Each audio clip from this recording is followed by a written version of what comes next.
La Biblia es el libro más leído en toda la historia. La Biblia es el libro de mayor venta en todo el mundo durante toda la historia.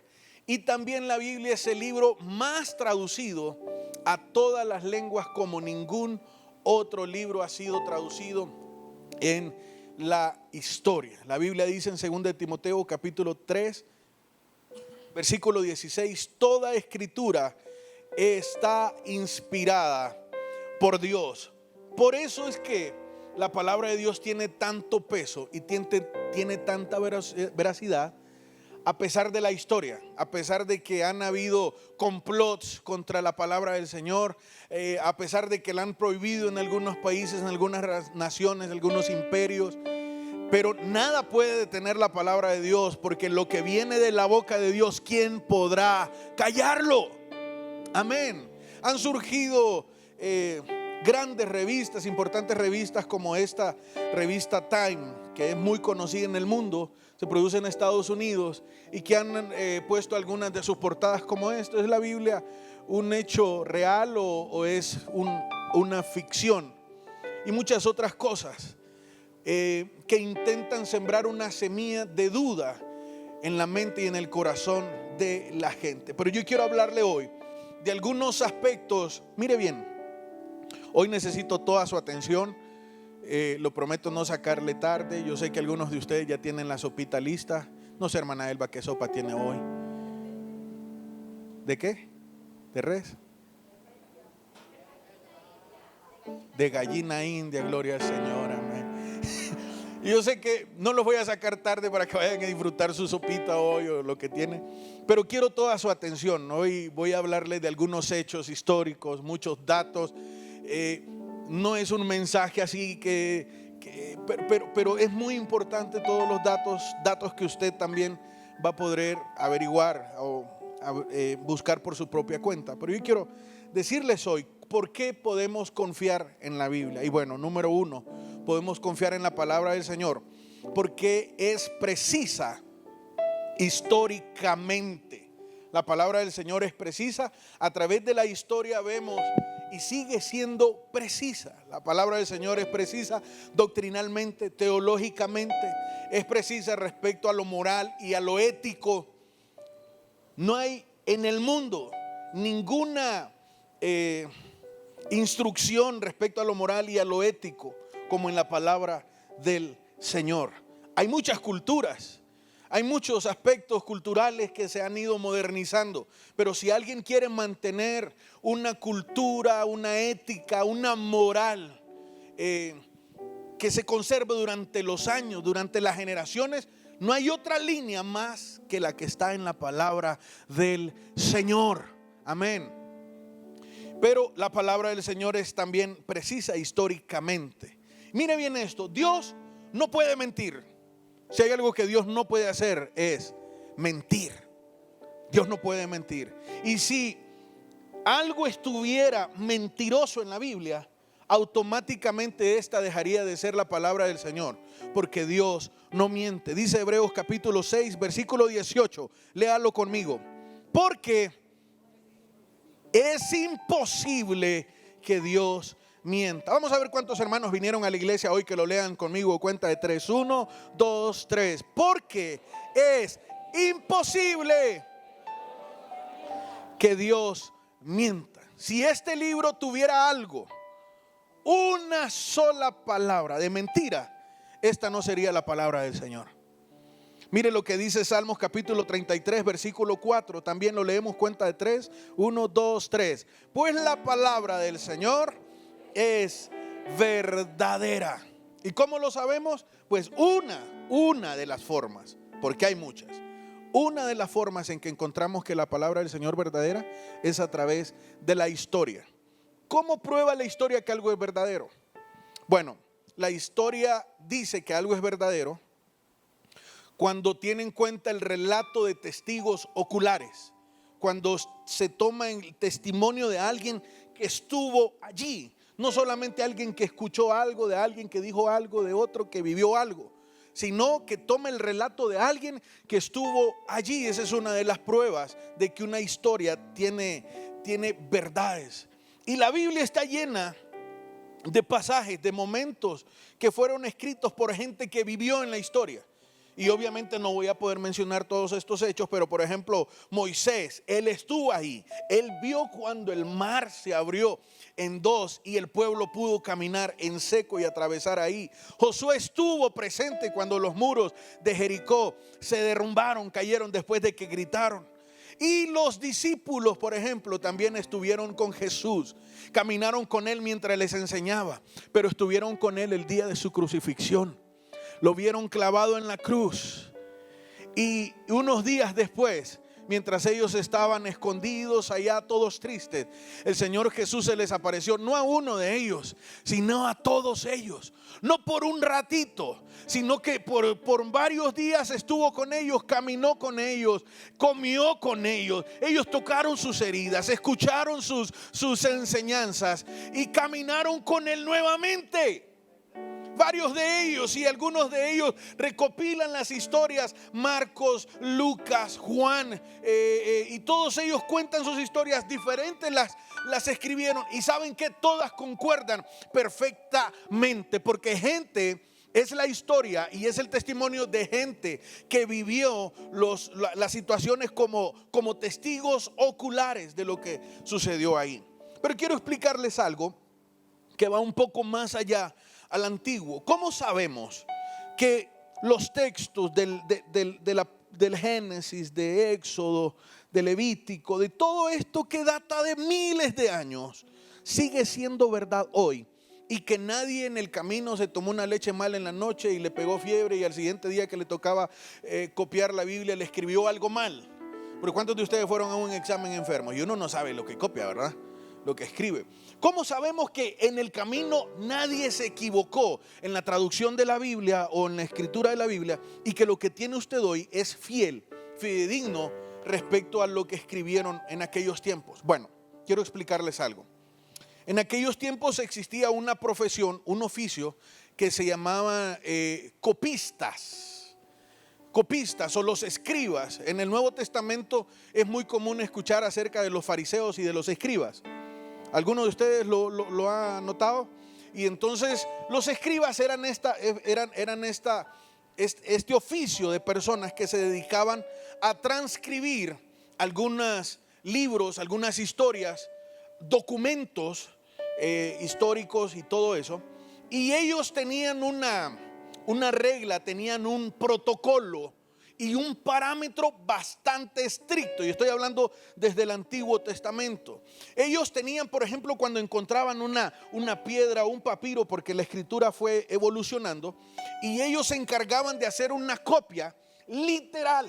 Es decir, que si había un documento que tenía esta medida, un papiro que tenía esta medida, entonces el otro que ellos iban a copiar tenía que tener las medidas exactas. Si en este del que ellos iban a sacar una copia había una columna escrita, habían dos columnas escritas, ellos las medían y tenía que tener la copia las mismas medidas de la columna.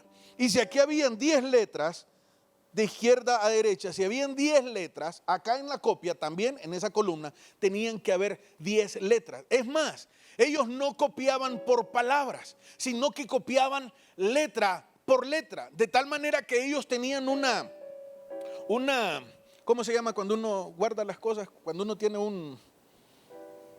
que sabe qué es esto y esto, que tenés un inventario de letras, esa es la palabra, archivo, dice. Un inventario de letras, y sabían cuántas letras tenía ese documento de principio a fin. Y sabían no solo eso, sino que si, por ejemplo, en el Antiguo Testamento, sabían ellos cuál era la letra que estaba en la mitad, y podían contar las letras de la mitad para atrás, de la mitad para adelante, y tenían que calzar igualitas. Ni una sola letra tenía que ir de más, ni una sola letra podía faltar. Si un documento le faltaba una letra, automáticamente estaba desechado, no servía. Lo botaban, lo rompían, lo quemaban, hacían cualquier cosa, porque eso no podía quedar ningún rastro de un documento que estuviera alterado por una sola letra. O sea, literalmente ellos hacían una fotocopia, de tal manera que no podía saltarse. Eso nos da a nosotros un entendimiento de que la palabra que tenemos hasta el día de hoy sigue siendo literal como fue escrita en aquel tiempo. De hecho, quiero hacerles un ejemplo. No sé quién me va a ayudar. Josuecito, ¿estás ahí? ¿Quién me va a ayudar? Ayúdenme con esto. Quiero hacerles una línea de tiempo así, más o menos.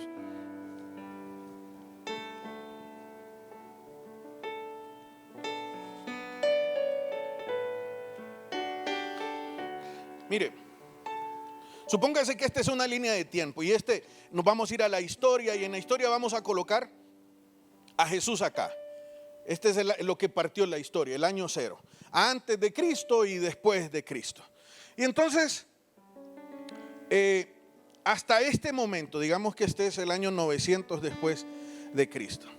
Hasta este momento, después del año 900 después de Cristo, los archivos, los escritos, las copias que se tenían de todos los libros de la Biblia, el más antiguo era aquí, unas copias que tenían 900 años después de Cristo. Entonces todo esto aquí empezaron a evangelizar, a llevar el mensaje todo este tiempo, pero basados en copias que tenían una edad de 900 años después de Cristo. Pero acá, en el año 1945, por ahí más o menos, esto lo van a encontrar en Wikipedia y en muchos libros, porque es historia y esto es público. En el año 1945, en el Mar Muerto, hacen un descubrimiento y encuentran ahí en esa zona una cantidad de tesoros arqueológicos, y encuentran una cantidad de rollos, de escritos, y empiezan a hacerle las pruebas científicas de tal manera que arrojan un resultado de que todos esos escritos son copias de la Biblia que datan de 250 años antes de Cristo. Es decir, había una diferencia de más de 1000 años entre las últimas copias que tenían. Entonces llevaron estas copias y las compararon con estas que encontraron de 250 años antes de Cristo. Es decir, una diferencia de 1000 años entre las escrituras. ¿Y saben qué encontraron? Que eran exactamente iguales.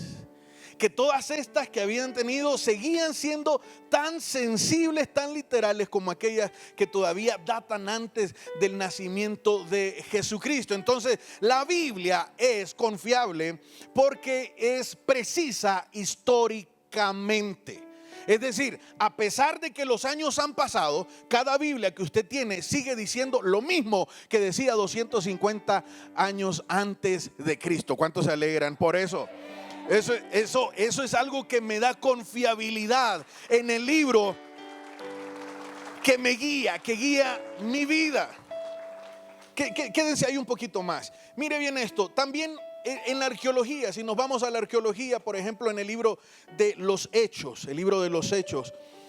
fue escrito por el doctor Lucas. Es un historiador contemporáneo de Jesús. Él escribió muchas de las historias que leemos ahí en el Nuevo Testamento.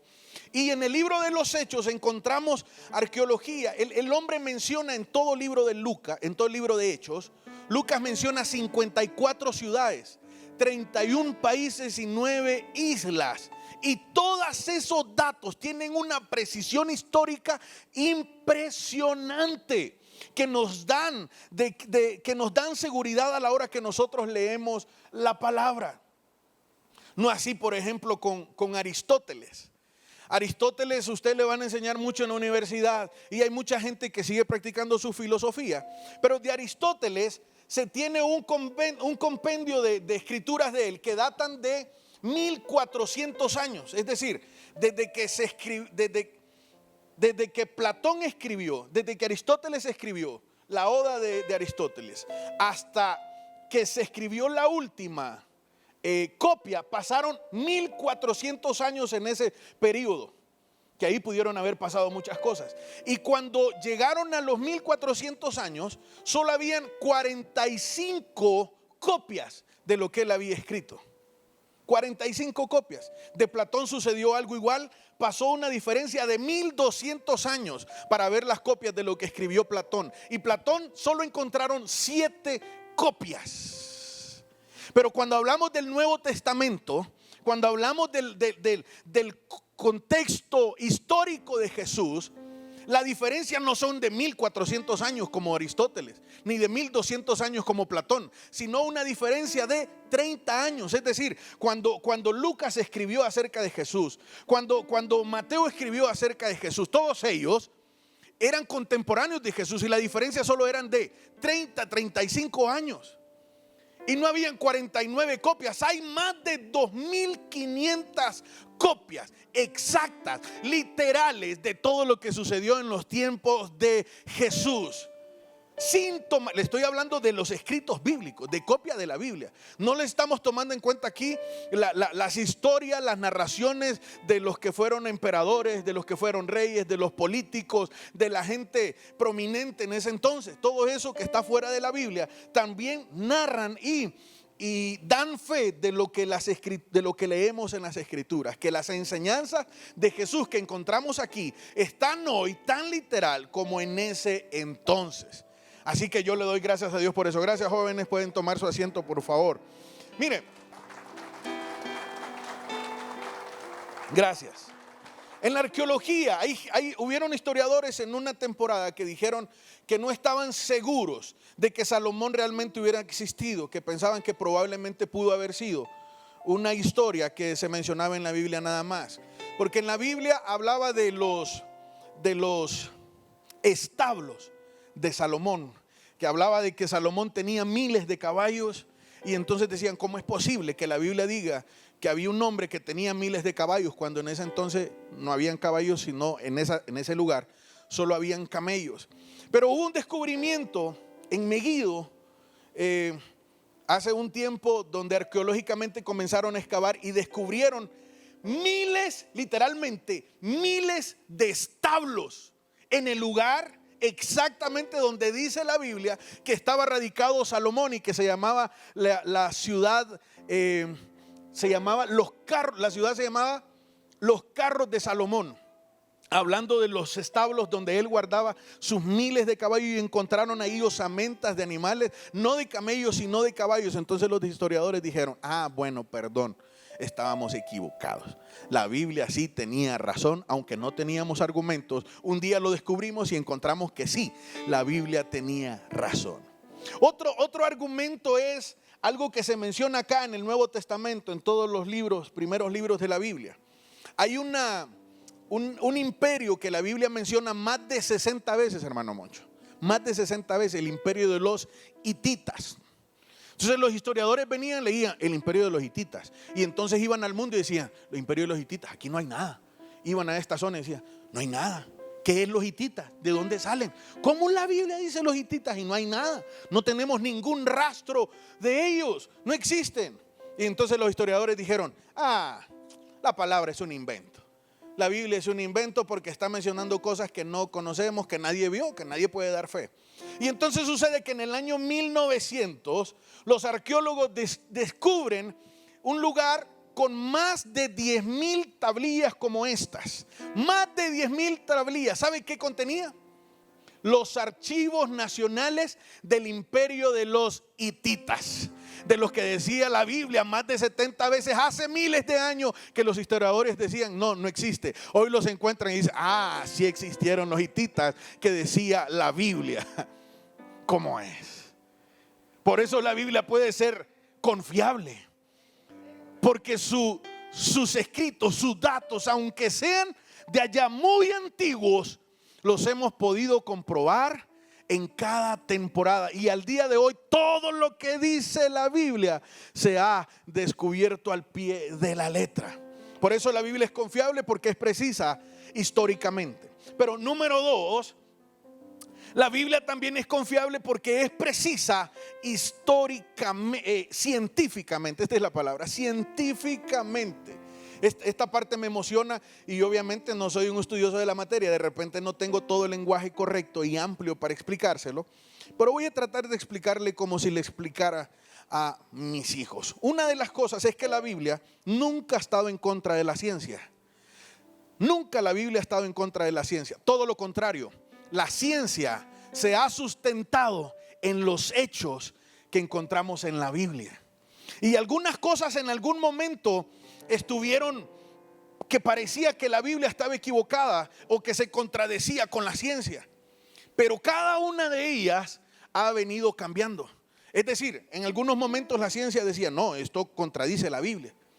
Pero al pasar del tiempo, la ciencia ha dado pasos y ha venido al punto donde encuentra que es totalmente, que es compatible con los hechos que encontramos en la Biblia. Y entonces todos los científicos han dicho, estábamos equivocados. Porque hay una cosa, hay algo que tenemos que aprender. Si puede, anote esto. Una verdad nunca cambia. Algo que es verdad nunca cambia. Si usted quiere saber algo que es verdad, es algo que se mantiene siempre. La ciencia ha cambiado. La ciencia ha dicho, esto es bueno hoy, mañana dice, no, esto ya no es bueno, esto es bueno así. Pero la verdad nunca cambia y la Biblia es la palabra de verdad. Nunca cambia. Lo que dice la palabra en el Génesis lo sigue manteniendo en el Apocalipsis y nada cambia, porque dice la palabra, el cielo y la tierra pasará, pero su palabra no pasará. Han habido hombres brillantes. Han habido hombres increíbles con un cerebro, con unas neuronas increíbles. Pero en algún momento se han equivocado y han llegado a la razón y han concluido de que la Biblia tenía la razón. Por eso para mí la Biblia no es un libro solamente, sino que la Biblia es la palabra de Dios y nos encanta. Hoy tomamos esta serie y estos temas no para enseñarte historia ni contexto histórico de la Biblia, sino para hacerle saber de que todo el contenido que está aquí es real. De que la palabra de Dios es real, de que Dios cambia, de que Jesús cambia, de que Cristo es el camino al Padre, de que Él es el alfa y Él es el omega, y que toda la palabra que está escrita aquí, aunque hay muchos detractores que quieren hacerlo ver como un libro aburrido, como un libro desfasado, como un libro obsoleto, la historia y la ciencia nos dice que aunque el cielo y la tierra pasen, la Biblia sigue siendo la palabra de Dios, porque es la verdad y la verdad no cambia. La verdad no cambia. No hay nada más inútil en este tiempo que un libro de ciencia que sea antiguo. Hoy celebran algunos el Día del Amor y la Amistad.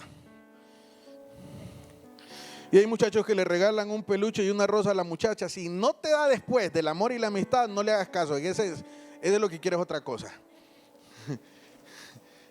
Pero si alguien te regalara un libro hoy y viniera con que dijera, esta es la última, esto es un libro que habla acerca de computadoras y fue escrito en el año 2010. Si alguien le regala un libro de esos, Josué, usted dice, gracias por el libro, pero ¿sabes qué? Esto ya no sirve.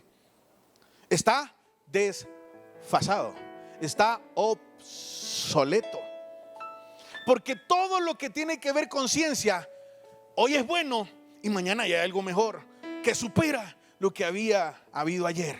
No así con la palabra. No así con la palabra. Cientos de libros, miles de escritores, con una teoría hoy, con otra teoría mañana. La Biblia sigue siendo la misma desde que se escribió. Nada ha cambiado porque es verdad. Y la verdad no cambia.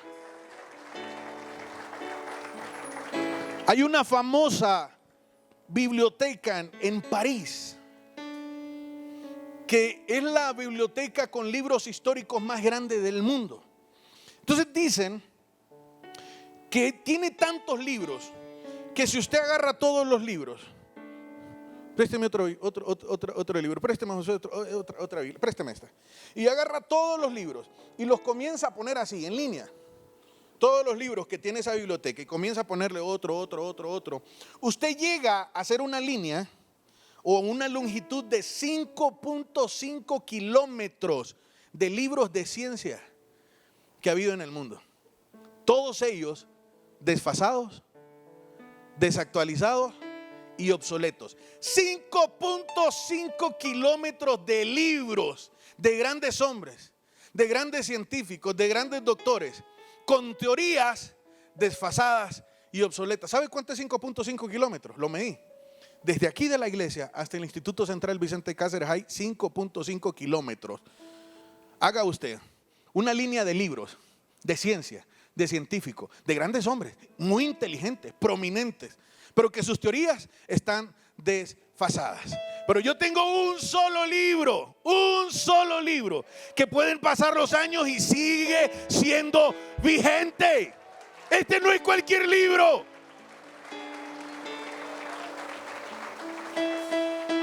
Este no es cualquier libro.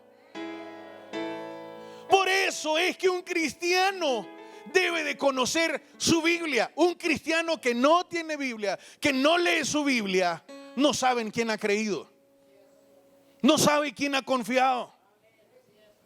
Todo cristiano necesita leer su Biblia. No hay nada más inútil que un libro de ciencia antiguo. Algo que pensábamos que era bueno para nosotros en aquel tiempo, ahora dicen, no, ahora no porque causa cáncer. ¿Cuántos han escuchado eso? Este medicamento que hoy era bueno, no, ya no, lo están retirando del mercado porque es contraproducente. Y así. Dice Salmo 148, versículo 5, que toda cosa creada alabe al Señor, pues Él dio la orden y todo cobró vida. Puso todo lo creado en su lugar por siempre y para siempre. Su decreto jamás será revocado. Dios estableció las leyes de la física, las leyes de la termodinámica y todas esas cosas que son verdades que no pueden cambiar, ya están escritos en la Biblia. Yo no tengo el tiempo hoy, pero usted puede buscarlo. Hay considerable cantidad de información que dicen eso. Antes no sabían, por ejemplo, cómo sucedía cuando miraban un río, llegar al mar, y llegar al mar, y llegar al mar, y llegar al mar, miles y miles de litros de agua por hora, y decían, bueno, y el mar sigue estando ahí, ¿por qué no se llena? ¿Qué pasó? Y no entendían el ciclo del agua. Y en la Biblia establece, allá en miles de años atrás, la Biblia establece el ciclo de la lluvia y habla de cómo las nubes toman el agua del mar y la riegan otra vez y cae por las montañas y vuelve al mar y las nubes vuelven a tomar el agua, la llevan y para regar la tierra. Eso no lo sabían, pero la Biblia lo dijo hace miles de años. En la astrología, por ejemplo, ¿cuántos les enseñaron en la escuela que antes se creía que la tierra era plana? Así creían que era la tierra. Así. Esa era la creencia de que la tierra era plana. Hasta que vino Nicolás Copérnico, Galileo Galilei. ¿Cuántos se acuerdan de esos nombres? Cristóbal Colón, que leyó la Biblia y entonces se inspiró en querer navegar. Y encontraron entonces que la tierra no era plana. Pero espéreme, la Biblia ya decía que no era plana. Antes de que ellos descubrieron que la tierra no era plana. Pero la Biblia ya lo decía miles de años atrás. Isaías 40:22. Él es el que está sentado sobre la redondez de la tierra. Ay, papita. Pero después vinieron ellos y ellos descubrieron que la tierra era redonda, cuando la Biblia ya lo decía antes. ¿Qué decían antes ellos de la Biblia? La redondez de la tierra. Miren, ese libro equivocado. Pues la tierra es plana. Y después dijeron, ve si es cierto, si la tierra era redonda. Perdón. Los hindúes, la cultura de los hindúes, ellos creían que la tierra estaba sostenida por 4 elefantes. Así como esa historia. La tierra estaba sostenida sobre 4 elefantes. Esos 4 elefantes descansaban sobre una gran tortuga y la gran tortuga estaba sentada sobre una gran culebra que navegaba en un mar cósmico.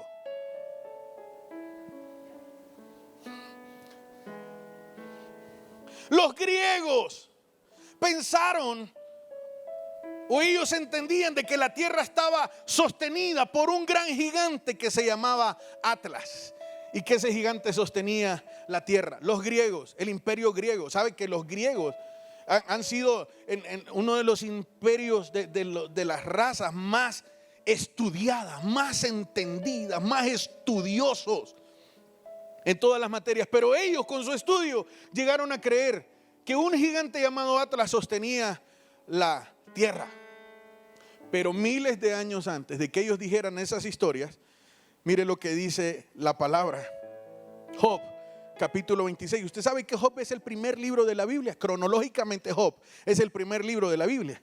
Dice: Dios extiende el cielo del norte sobre el espacio vacío. ¿Cómo estaba el espacio? Vacío. Y cuelga a la tierra de la nada. En esas palabras está diciendo: la tierra flota. No la detienen 4 elefantes. No la detiene un gigante que se llama Atlas. No la detienen 5 pilares como decían los egipcios, sino que la tierra flota. ¿Quién lo decía? La Biblia. ¿Quién se lo dijo a Job? ¿Quién se lo dijo a Job? Dios. ¿Por qué? Porque la Biblia es la palabra de Dios. Y aunque ellos escribieron cosas que no entendían en el momento, era la palabra de Dios. Porque la palabra de Dios es verdad ayer, hoy y siempre. Por eso mi Biblia es confiable.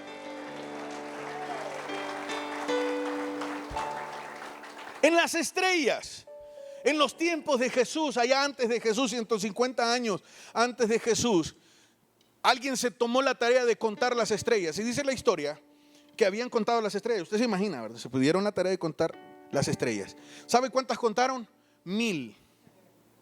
Dijeron, en las escuelas les enseñaban y le dijeron: miren, ¿cuántas estrellas hay? 1000, decían los niños. 1000 estrellas. 150 años antes de Cristo, un hombre llamado Hiparco contó las estrellas de nuevo y dijo: ¿saben qué? Hay un error. Nos habíamos equivocado. En realidad hay 1022 estrellas. Él descubrió 22 estrellas nuevas.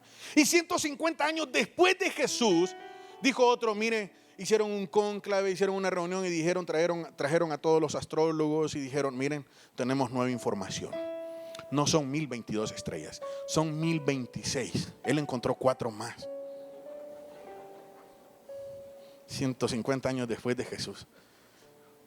Hoy, supongo que ustedes saben que las estrellas son infinitas y que no se pueden contar. Pero la Biblia ya lo decía hace miles de años. ¿Quién le dijo? Mire lo que dice Jeremías. ¿Quién le dijo a Jeremías en 33:22? Y así como no se pueden contar las estrellas de los cielos. Y también Dios le dice a Abraham: si puedes contar las estrellas de los cielos, entonces sabrás. Pero lo que le estaba diciendo es: son incontables, como la arena del mar, como las estrellas, son incontables, así será tu generación. ¿Quién le dijo a ellos? Estaba escrito en la palabra desde antes que ellos lo descubrieran. Cientos de libros, 5.5 kilómetros de libros de historia de ciencia desfasados, pero hay uno que contenía todas esas verdades y sigue siendo verdad hoy. En algún momento ellos pensaron: qué raro eso. Pero llegó el momento en que se dieron cuenta.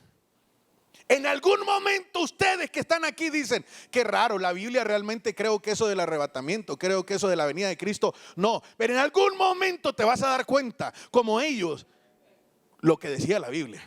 Puedes decir lo que quieras ahora, que está desfasado, que es moralista, que su ética está desfasada. Puedes decir lo que quieras, pero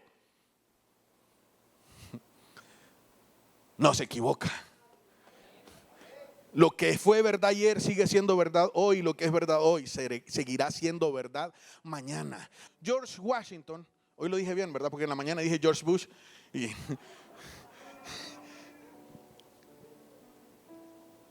uno de ellos, permítame,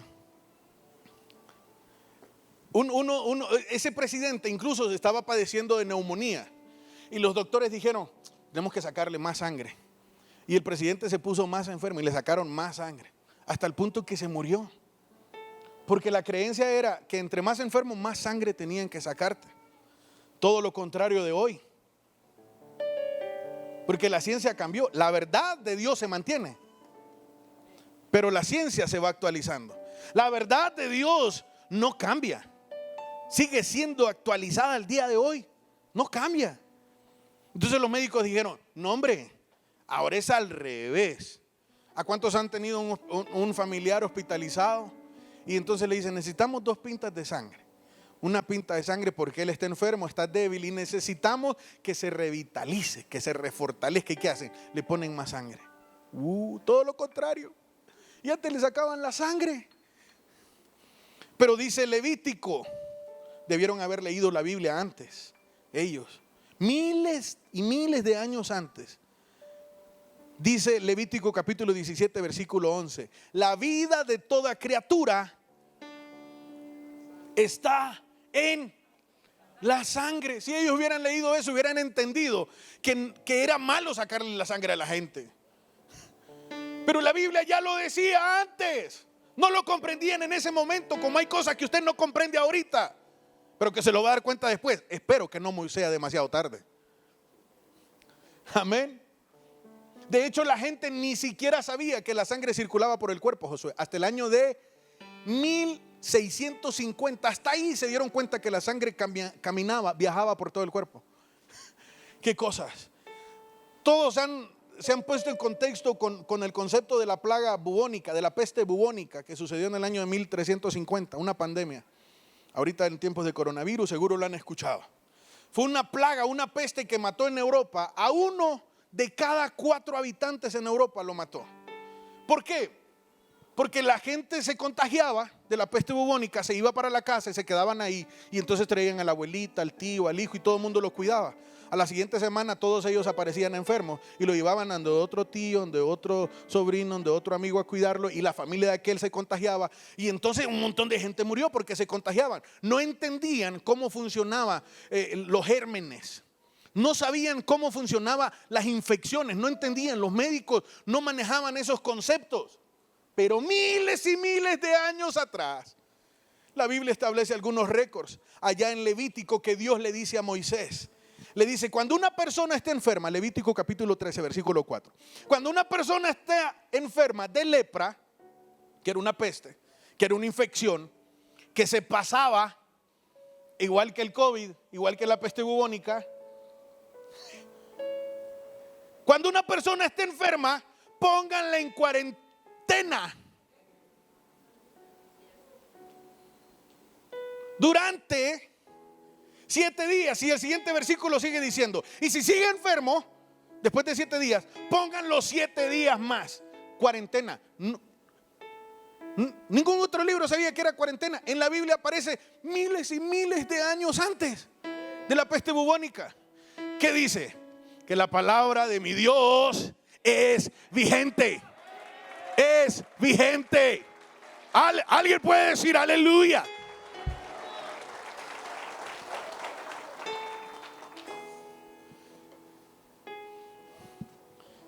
Hay tantas cosas de eso que sería bonito contarlo él.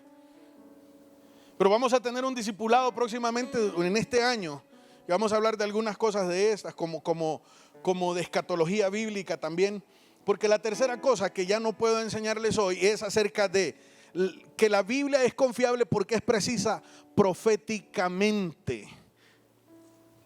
Todas las profecías que hay en la Biblia, que eran para tiempos pasados, todas se cumplieron. Todas se cumplieron una a una. Todas las profecías que se han dado para los tiempos modernos y para los tiempos que están, las hemos visto con nuestros propios ojos. Como la creación del Estado de Israel, como la destrucción de otros imperios de allá, de Irak, por ejemplo, y algunas cosas de lo que vamos a ver en los próximos años. Todo está escrito en la Biblia. Algunas cosas las estamos viviendo y algunos de ustedes no se dan cuenta porque no conocen la profecía bíblica, pero es precisa proféticamente. Solo les voy a decir una. Por ejemplo, el nacimiento de Jesús. Hay más de 300 profecías bíblicas dados por diferentes hombres que jamás se conocieron, que no tuvieron nada en común. Unos eran de una zona, de un país, de otra región allá, en momentos y en edades totalmente diferentes, con miles de años de diferencia, de distancia regionalmente, en edad, y dieron profecías bíblicas acerca de Jesús, más de 300, que se cumplieron al pie de la letra. Exactamente dónde iba Jesús a nacer, cómo Jesús iba a nacer, en qué momento político, en qué contexto histórico iba a nacer Jesús, cómo iba a ser su crecimiento, cómo iba a ser su niñez, cómo iba a ser su ministerio, cómo iban a ser sus discípulos, cómo iba a morir y cómo iba a resucitar y cómo iba a volver. De todas esas cumplidas perfectamente, solo falta el regreso de Jesús. Si ya se cumplieron más de 300, Jesús está por venir. Viene por mí y viene por usted. Si usted está listo, si usted está listo, se va. Si no está listo, bye bye, bye bye. Si usted no está listo para irse con Cristo, qué bueno que vino a la iglesia, qué bonito estuvo el culto, pero yo me voy con Cristo. Allá quédese usted con las fotos de Facebook de la iglesia. Yo me voy con Cristo. Si usted no está listo, bye bye, el que diga bye bye. Nadie puede decir bye bye. Bye bye, dice el hermano Mercindo. Segunda de Pedro capítulo 1 versículo 21. Ninguna profecía fue dada jamás por un acto de voluntad humana, sino que hombres inspirados por el Espíritu Santo hablaron de parte de Dios. La profecía es precisa proféticamente. Por eso esta es la palabra del Señor, el documento más confiable, nuestra guía más confiable. Si un día estuviera solo en un lugar, en una cárcel, lejos de sus amigos, lejos de sus líderes, lejos de personas de confianza, y usted quisiera pedirles un consejo, el mejor consejo, más preciso, mejor, más acertado, usted lo va a encontrar acá, para cualquier situación de su vida. La verdad está aquí. Alguien puede tener buenas intenciones con malos consejos. Se lo voy a repetir. La gente a la que se acerca puede tener buenas intenciones con un mal consejo, pero aquí va a encontrar buenas intenciones y buen consejo. No te va a fallar. No te va a fallar.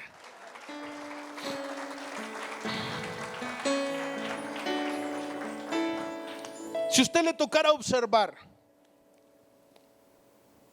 una situación del viaje de un crucero con muchos pasajeros dentro de ese crucero que van a un destino, pero de repente mira a unos correr, aferrándose a los botes salvavidas y saltando del barco con el bote salvavidas para tomar otra ruta, probablemente usted vería a los que van ahí en algún momento preocupados, pero una vez que se meten al barco salvavidas o al bote salvavidas, los va a ver tranquilos. Imagínese a los que se quedan viendo desde la orilla del barco, viendo a aquellos que van en los botes salvavidas, riéndose de ellos y diciéndole qué ridículos, cómo van ahí, todos incómodos, no como nosotros, que nos damos la gran vida, que hacemos lo que queremos. Nosotros que vamos aquí, que tenemos esta fortuna, no como ellos. Pero imagínese ese crucero que al seguir caminando choca contra un iceberg y se rompe y es tragado por el mar con todos y sus pasajeros, y todos se pierden. Aquellos que parecían tranquilos viendo a aquellos que se iban en su bote salvavidas y ellos estaban bien tranquilos, hoy ya no están tranquilos, sino que los ve desesperados y con muerte. En cambio, aquellos que tomaron el bote salvavidas, usted los puede decir: gracias Dios porque nos salvaste. Esto es la escena de lo que pronto va a acontecer. Cristo viene. Cristo viene. Y Jesús fue en forma figurada el bote salvavidas que nos lleva a un nuevo destino.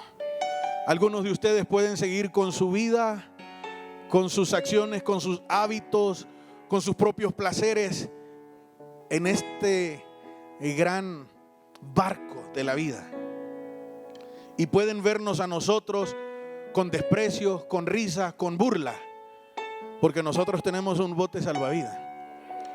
Pero esa risa, según la palabra, el libro más veraz de toda la historia, si no bajas de ese barco, esa risa se va a convertir en lloro. Yo ya estoy en el bote salvavidas.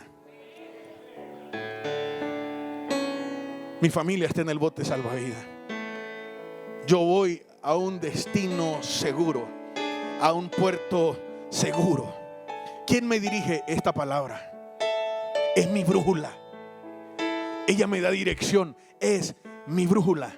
Todo lo que te dé una dirección al éxito, a la prosperidad, a la vida, que no sea la palabra, tarde o temprano te hará llorar.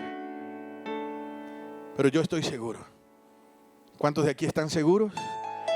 Yo quiero orar por ustedes en esta mañana. Cierre sus ojos.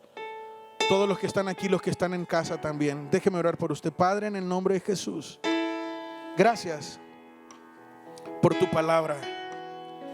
Gracias porque ella es veraz. Gracias, Señor, porque ella es verdad. Una verdad invariable, incambiable, a pesar de las edades, a pesar del tiempo, a pesar de las circunstancias. Tu palabra sigue siendo verdad. Y ella es mi ancla hoy. En ella me sostengo, en ella nos caminamos. Ella nos ilumina y nos lleva a ti, a la salvación. Y tú, Jesús, nos llevas al Padre. Gracias, Señor, por tu palabra. Gracias, Dios, porque en ella tenemos seguridad y tenemos certeza. Señor, yo oro por alguna persona que esté aquí hoy o que nos vea a través del internet, que ha visto la Biblia como un libro antiguo, aburrido, desfasado y no ha entendido el tesoro que tiene entre sus manos. Padre, yo te pido que a través de tu Espíritu Santo abra sus ojos y que podamos entender el mensaje que nos has regalado. El mensaje de redención, de perdón, de salvación que nos has regalado a través de tu palabra. En el nombre poderoso de Jesús, dale la oportunidad, Señor, a aquellos que todavía no te conocen, a aquellos que consideran que seguirte a ti es una religión, y a aquellos que no aman tu palabra. Dales una oportunidad de encontrar deleite. Como dice tu palabra, Señor, tu palabra es como miel. Tus palabras son como dulce miel, más dulce que la miel que destila del panal, porque esas palabras traen vida. Gracias, Señor, en el nombre poderoso de Cristo Jesús. Amén. Amén. Amén.